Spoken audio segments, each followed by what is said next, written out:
Hello ऐसा हो हमारे धनेश भैया की ओर से आज तोरे चैनल के नाम बड़ा गजब सुन ली।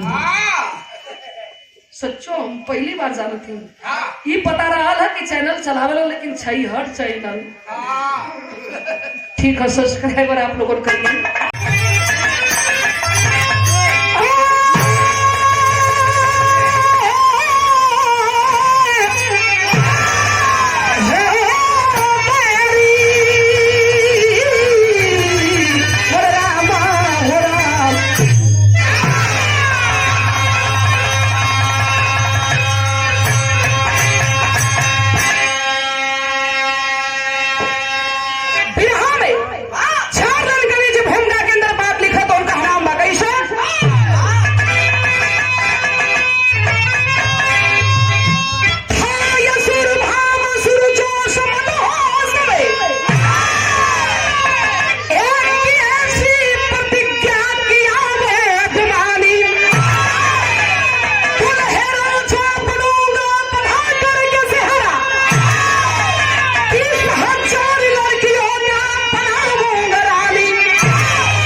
ध्यान दे बाबूजी, थायासुर भामासुर जोश मदहोश में एक ऐसी प्रतिज्ञा किया वो गुमानी, दुल्हे राजा बनूंगा बधा करके शहरा, 30,000 लड़कियों का बनाऊंगा रानी। आए विराह सुनने वाले बाबू, आप लोगों ने बतावे जहां ना पहुंचा रवि वहां पहुंचा कभी। बड़ा आप लोगों ने विराह सुनीला तभी यही पर ध्यान दी हम। और वो कौन था कि जो इतना बड़ा प्रतिज्ञा करके बैठा था। यहां एक कवाली का टुकड़ा बात और कवाली है।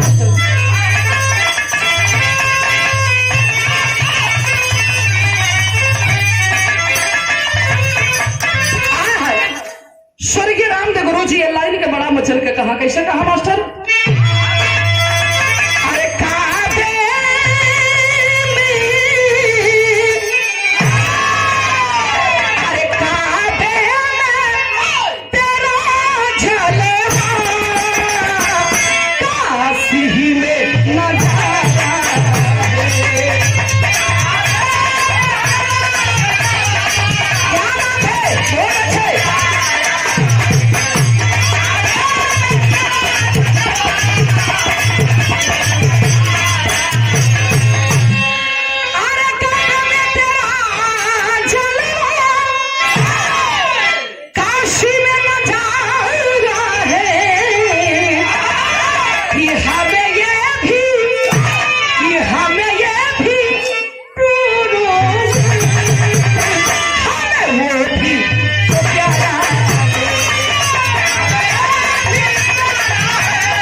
गई। ये केकर कहानी हो, कहां से लिहल गई, कड़ी के अंदर भाव आ कैसे।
लिहल गई वही प्रज्ञापुरी के रहे वाला असुर, जो असुर के नाम बताया गया भामासुर और मुरासुर। भामासुर पुत्र किसका था, धरती का पुत्र था बाबू। बड़ा बलवान, बड़ा बलशाली रहल, जिंदगी में जो चाहा वो हासिल कर लिया। जैसे आप लोगों बैठल हुए यही तरह भामासुर के दरबार सजल है और सिंहासन पर भामासुर बैठा था। बोलते गया ऐलान कर दिया, हमने जिंदगी में जो चाहा वो हासिल कर लिया, प्यार से ना तो अपने बाजू के बल से, लेकिन एक दिल्ली इच्छा है और ये मेरा केवल इच्छा ही नहीं, ये मेरा प्रतिज्ञा, मेरा कसम है। किस बात की प्रतिज्ञा किया, किस बात की ऐलान कर दिया कि मेरा यही प्रतिज्ञा है कि 20,000 कुंवारी लड़की से अपन शादी करके और अपनी इच्छा के हम पूरा कर चाहते। जितने लोग बैठे थे बाबूजी, तलवे के नीचे से जमीन खिसक गया। अरे ये पागल बन चुका है। 20,000 कुंवारी लड़की का मतलब कि हमारा घर के बिटिया बहन, तुम्हारा घर के बिटिया बहन की इकट्ठा कैल जी, तब जाके 20,000 कुंवारी लड़की हुई है। चारों तरफ हाहाकार मच गया बाबूजी। जे चाहे बात है से उठल और अपने अपने घर की ओर चलल रहा, तो लोग कैलन का बिरहा में गलंगी था मास्टर।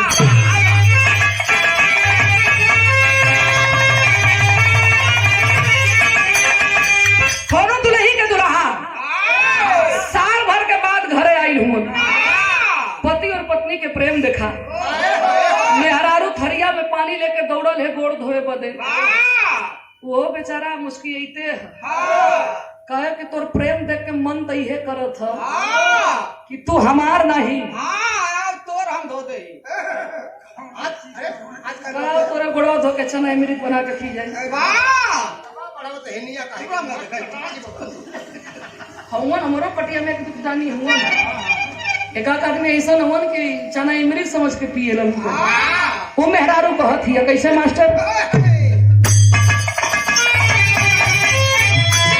मोरा के खोल दे के पिहा से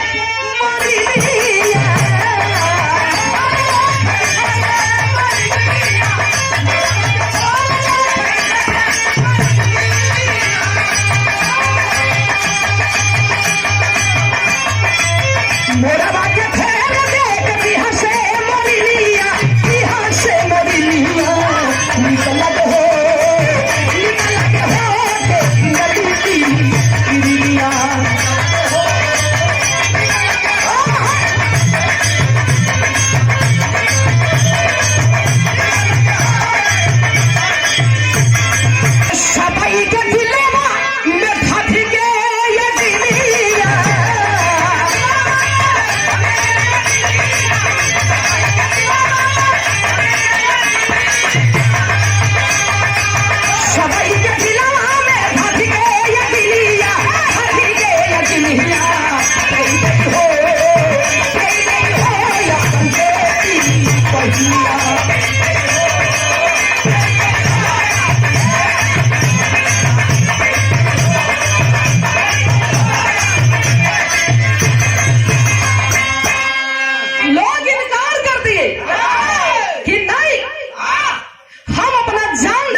पापी से सौदा कैसे करब? इतने लोग बैठे हैं बाबूजी, कौन ऐसा बाप भाई होगा कि जो अपने जीते जीते अपन बहन अपने बेटी के मौत के मुंह में डाल दी? लोग नहीं कदलन की नहीं, हम अपन जान दे सकीला, लेकिन अपने बिटिया बहन के हाथ ये पापी ये राक्षस के हाथ में कबो ना दे सकीला। ये बात के जब भामासुर सुना है, गुस्सा में लाल हो गया, उठा लिया धनुष बाण, ऐलान कर दिया कि अरे ये रियासत के लोगों के अंदर इतनी हिम्मत, इनकी इतनी औकात बढ़ गई है कि जो हमारा बात काट दिए तो इसका अंजाम भी बहुत बुरा होगा। और ये पुरस्कार तेज बली यादव चरमरवा समाजवादी पार्टी की ओर से पुरस्कार है। बहुत बहुत प्रणाम सब भैया लोगों का प्रणाम। कैसे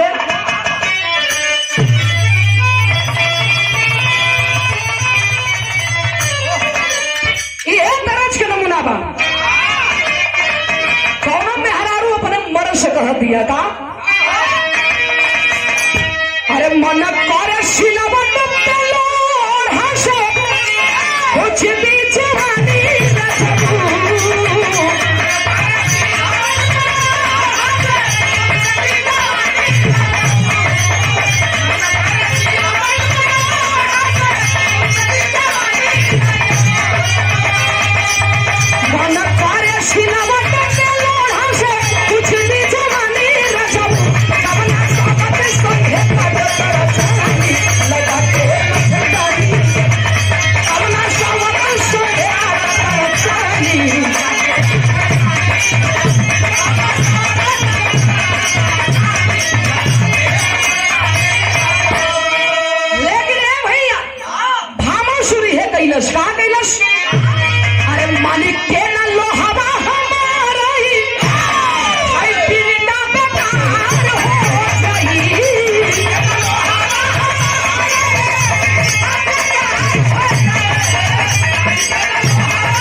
कि जे धरती पर जियल चाहा था, प्यार से अपने बेटी बहन के हाथ अपने हाथ में ले आके सौंप दे। अगर जे जान दिहल चाहा था तो यार लड़ाई के मैदान में हमसे युद्ध करे। हाहाकार मच गया कि अरे आपस में लोग बात करे लगन कि बिटिया बहन के दे के मरल पसंद ना है, बिटिया बहन के ना दे के मरल पसंद है। जाके लड़ाई के मैदान में सच गए। प्रमाण मिलता है बाबूजी कि वो भामासुर अत्याचारी अपने साथियों के साथ में हर राजा महाराजा पर वार करने लगा। और जब वार करे लगल तो और समय के बाद कभी लिखत हो कैसे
हेलो ऐसा हो हमरे धनेश भैया की ओर से आज तोरे चैनल के नाम बड़ा गजब सुन ली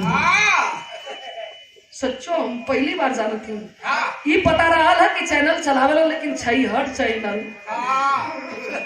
ठीक है सब्सक्राइबर आप लोगों को करिए और शेयर भी करिए बहुत बहुत धन्यवाद सब भैया लोगों के प्रणाम बा वही लड़ाई के मैदान में कैलस का कैलस वो सानी चल है वो पापी चल है वो सानी चल है अपने भाई में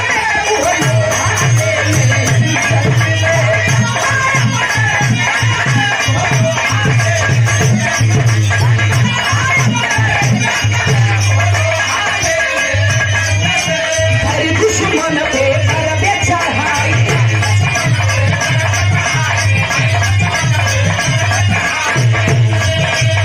होई है लड़ाई वो सब चली है वो सब चली है वो सब चली है हमरे सुन में जंग में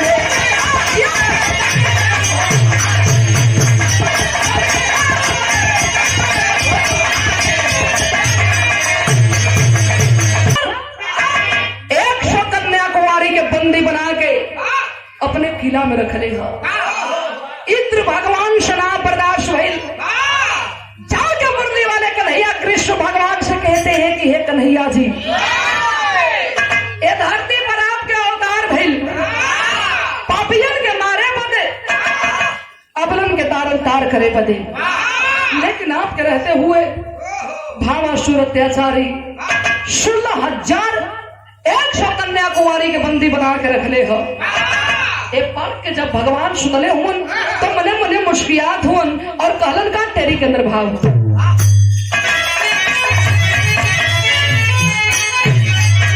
अरे प्रभाकर जबले प्राची में रही अरे प्रभाकर जबले प्राची में रही वंश चतुवंश हंस के गई है दीवा करे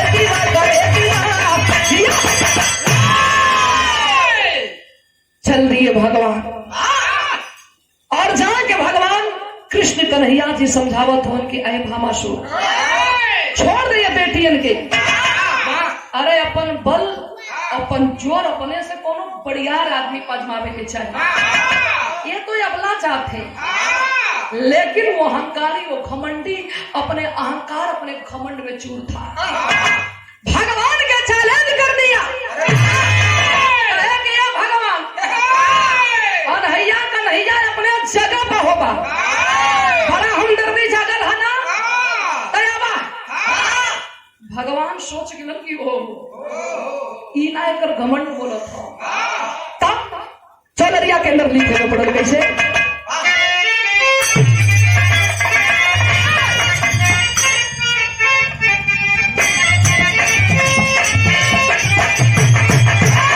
एक गीत के हमारे गुरु लोगन गावा कैसे गावा मास्टर पारी उमर कमर लाज छकानिया पारी उमर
कन्या कुंवारी से कि तो लोगन आजाद हो जा सके। भगवान के पैर पकड़ के रोवे लगनी कि प्रभु दुनिया में कहीं जगह ना है। कपार से बाप भाई के शया उठ गई, अमन के जाइल जी तक कहाँ जाइल जी। भगवान कलम की आखिर हमसे क्या चाहत हो, कल आपसे यह मांगत ही प्रभु कि अपने चरण में जगह दे दा। कलम मतलब कल की अपन रानी बना के हम की जिंदगी धन कर दा। भगवान दो ही कदम पीछे हट गिलन, कलम की अरे एक तू जानी हो तो हिम्मतों बनवती आई अतना जानी के लेके हम जाइब कहा। भगवान 3 वचन बनवा के भगवान से मांग चुकल रही 16,000 कन्या कुमारी। सोच गिलन कि वचन दिले ही तो वचन से कटब नहीं। तो भैल का आधा के अंदर भाव है मास्टर।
प्रमाण यही मिलता है कि 16,100 कन्या कुमारी के भगवान अपनौलन गरज रहल। तो 16,100 कन्या कुमारी से बेटवा कितना पैदा भइलन?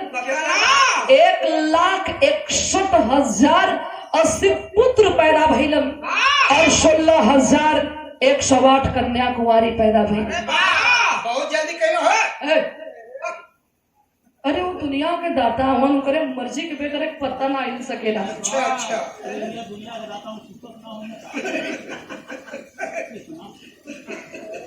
ये कोई काल्पनिक बात नहीं है बाबू। यह कहानी श्रीमद् भागवत महापुराण से ली गई।